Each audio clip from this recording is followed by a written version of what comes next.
Okay, let's unpack this. Imagine having a tree shortcut to understanding the beating heart of a major tech company. I mean, not just the raw numbers, but the strategy, the innovation engine, and really what it all means for how businesses operate globally. That's precisely our mission today. We're diving deep into DocuSign's latest Q2 fiscal year 2026 earnings call and all the rich insights from their accompanying materials. We're going to explore DocuSign's really strong financial performance, the enduring power of their e-signature business, which is still huge, and what is definitely the star of the show, the acceleration of their intelligent agreement management, or IAM, platform, supercharged by AI. We'll also dissect the new product capabilities and the strategic partnerships that are, well, setting them up to redefine an entire software category. Yeah, and what's truly insightful here is how these reports, they offer much more than just a financial snapshot, right? They really reveal a company in a significant kind of pivotal transition. They're actively redefining their role from just being the leader in digital signing to being a pioneer in agreement intelligence. They're not just improving things, they're effectively looking to replace fragmented legacy systems with something totally new. And we'll connect this to the bigger picture of how businesses are leveraging AI, not just for, incremental efficiency, but for foundational shifts in how they operate and how crucial critical thinking is in analyzing these, well, very early but very powerful shifts. Absolutely. And for you, our listener, the goal is always quick, thorough knowledge, those genuine aha moments and practical takeaways without, getting bogged down in information overload. So let's not waste another second and jump right in. Okay, so to set the stage, let's first get a pulse on DocuSign's overall financial health in Q2 fiscal year 2026. I mean, this was an outstanding quarter for them, wasn't it? They reported total revenue of $801 million. That's a robust 9% increase year over year. And maybe even more telling, billings, which give us a great indicator of future revenue, hit $818 million.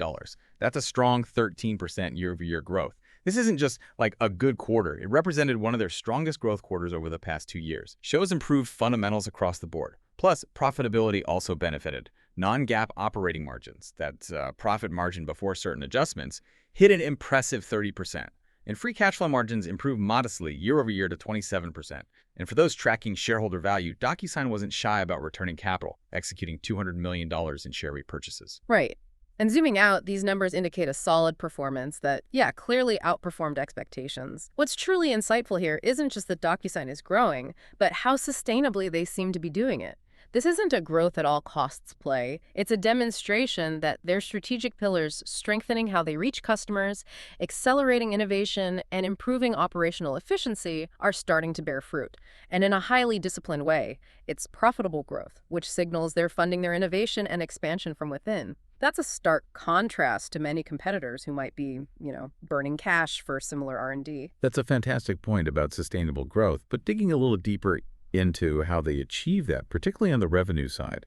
We know DocuSign made some significant adjustments to their go-to-market strategy earlier this year. Are we seeing those changes paying off already? Oh, absolutely. The meaningful changes they introduced back in Q1 to their direct sales organization, things like new sales segments, territories, performance-based comp, they showed initial and, frankly, impressive success in Q2. This resulted in strong direct sales performance and growth in gross new bookings. Critically, their dollar net retention also reflected this strength. It increased to 102% on the back of higher gross retention rates. For those less familiar, dollar net retention basically means existing customers are spending more with DocuSign than last year. And gross retention tells us how many customers they're keeping. Both are really strong signals of customer satisfaction and sticky business, particularly within that core e-signature portfolio. Right, that stickiness is key. And it wasn't just domestic strength driving this either. International growth actually continued to outpace domestic growth, and digital revenue grew faster than the overall business. So that highlights pretty broad-based strength across different channels and geographies. Now, before we dive deeper into the newer innovations, it's definitely worth appreciating that the core e-signature business is still an absolute powerhouse for DocuSign. It's the bedrock, right? What are we seeing there in terms of its ongoing health? Yeah, that's a key takeaway here. Despite all the buzz around new platforms and AI, the foundational e-signature business continues to show remarkable resilience and consistency. It's quite impressive. This isn't just about general economic recovery. It's about the continued deep digital transformation across industries where e-signature has become, well, an indispensable embedded tool in modern business workflows. They reported continued steady growth in envelopes sent, a year-over-year improvement in contract utilization, and improved consumption across all customer segments and nearly every major vertical in Q2. They specifically called out strong growth in financial services, healthcare, and business services. Hmm. Even the real estate sector, which has been slower, is still showing positive year-over-year growth. And the company noted no significant evidence of macro weakness in their eSignature numbers. That just reinforces its essential nature. It's no longer a nice-to-have. It's fundamental infrastructure for a lot of companies. So it's not just about simple signing anymore, but the sheer volume, the velocity, and the widespread adoption of those agreements across incredibly diverse sectors that keeps this core engine humming, almost regardless of broader economic shifts. Okay, but let's pivot to what's truly defining Docusign's future. Their bold bet on Intelligent Agreement Management, or IAM. This isn't just an incremental update. It feels like a foundational shift. So let's unpack what IAM is and why it's potentially such a game changer for businesses. Right. At its core, IAM is an AI-native platform designed for end-to-end agreement management. It's pretty ambitious. It ingeniously combines Docusign's own proprietary AI models with, best-in-breed large language models, LLMs, the same kind of powerful AI tech that drives tools like ChatGPT. What gives it a unique edge, though, is its deep access to Docusign's vast agreement library, their unmatched domain and workflow expertise, and seamless integration with critical third-party systems. Think Salesforce, SAP, Microsoft, ServiceNow, Google, Workday, Coupa, the big ones.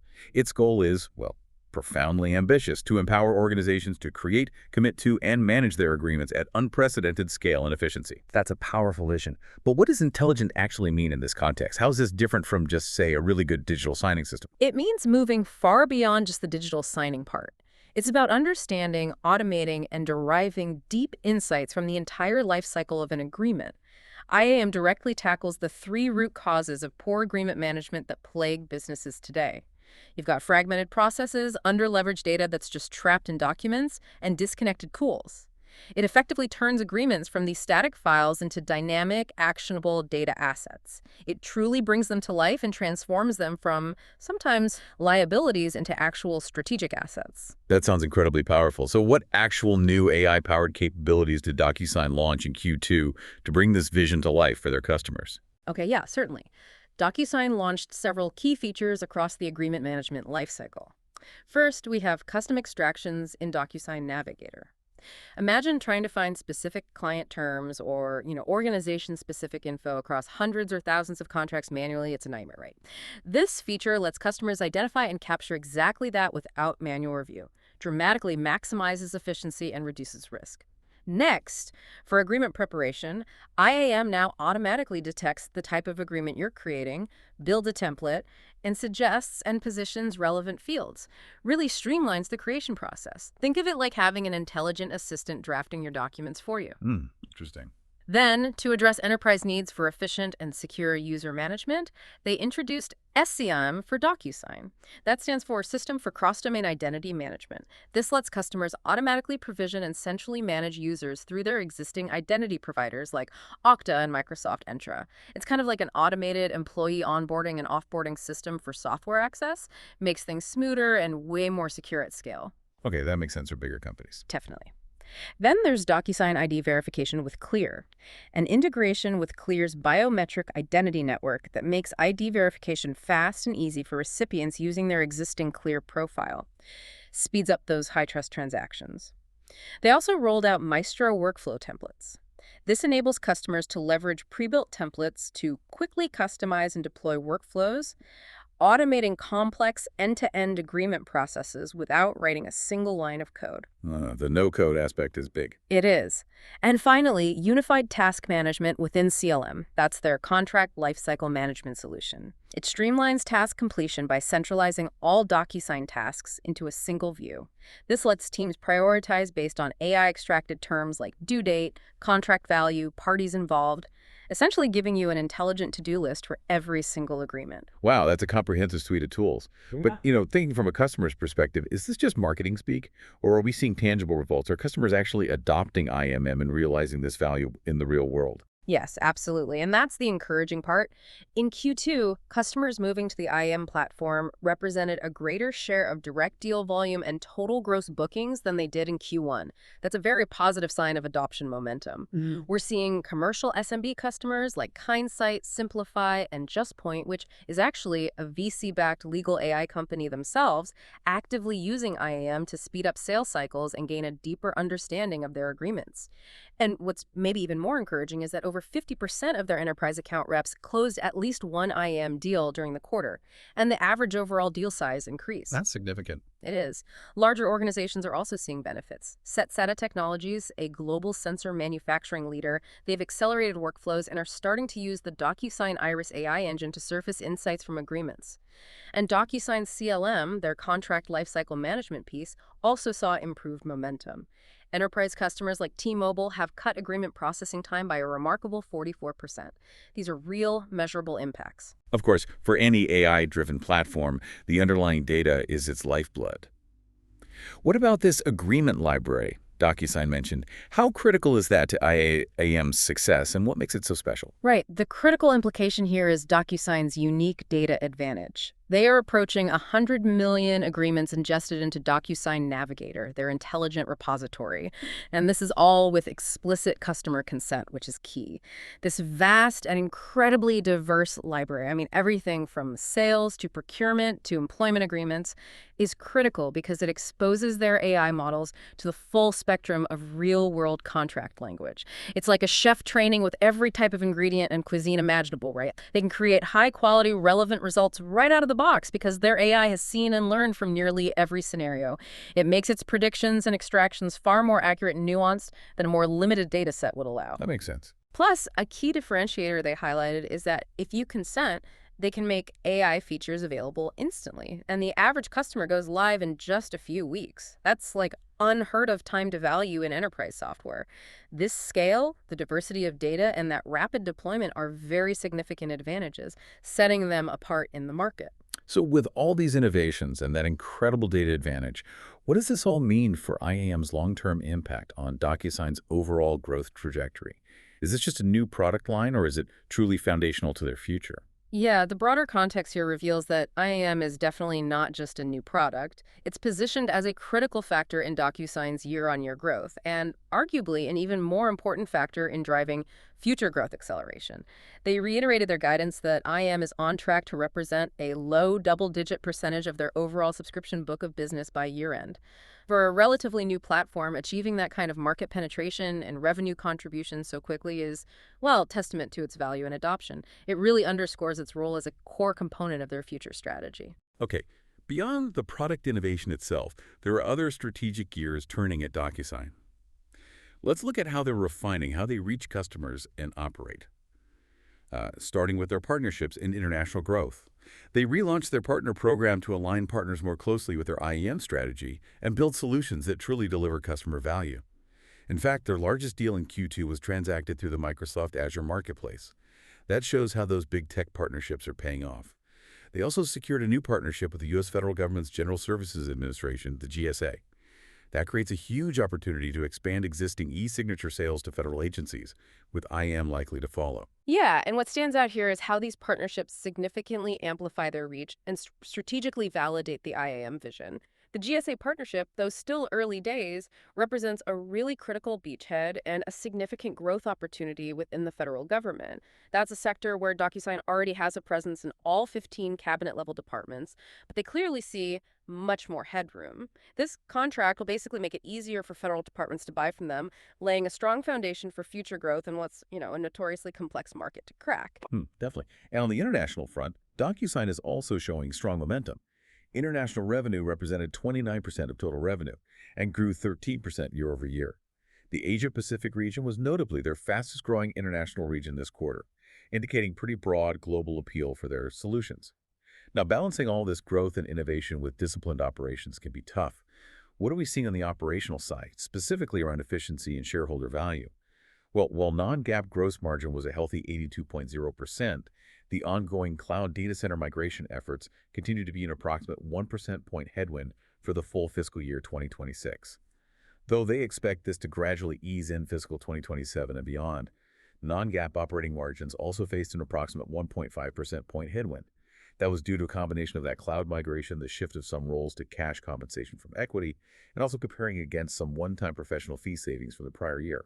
But despite these headwinds, Docusign maintains a healthy balance sheet, approximately $1.1 billion of cash, cash equivalents and investments, and importantly, no debt. And as we mentioned earlier, they demonstrated a commitment to returning excess capital to shareholders through strategic buybacks, with $200 million repurchased this quarter. Right, and this raises that important question. How do they balance significant investment in growth with maintaining profitability? It's a careful equilibrium they're managing. They've substantially increased non-GAAP operating margins over the past 2 fiscal years, moving from around 20% up towards that 30% mark. And now they're basically maintaining those gains while making these targeted investments in IAM R&D and go-to-market. The cloud migration, for example, it's a short-term cost, yes, but it's for long-term efficiency, scalability, and enhanced security. It's essentially a strategic trade-off that tech leaders make when positioning for future leverage. They're making tough but seemingly calculated decisions to build a stronger, more agile foundation. Okay. Finally, any notable changes on the leadership and governance front that might suggest further strategic direction? Indeed, there were a couple of significant appointments. James Beer, who's a very seasoned public company director with decades of CFO experience across major companies, he's been appointed as the new board chair, succeeding Maggie Walderotter. Additionally, Mike Rosenbaum, who's the CEO of Guidewire and formerly was EVP of product at Salesforce, has joined Docusign's board. These appointments, I think, reflect a strategic focus on platform growth, product expertise, and go-to-market execution as Docusign really advances its IAM strategy. They're bringing in vital experience for what is clearly a pivotal moment in the company's evolution.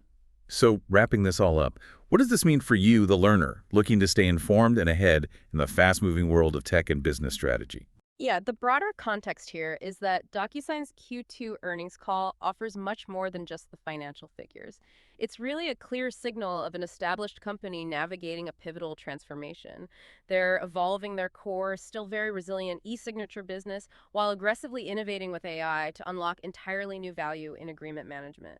The emphasis on AI-native solutions, robust integrations, and that massive consent-driven agreement library points to a future where agreements aren't just signed, but they're intelligently managed.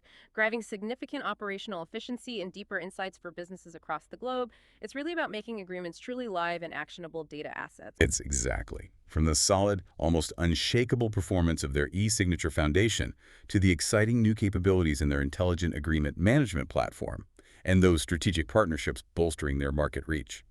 Docusign is clearly making bold moves to redefine the entire agreement category. They're turning what were often just static, inert documents into dynamic, data-rich assets that genuinely propel businesses forward.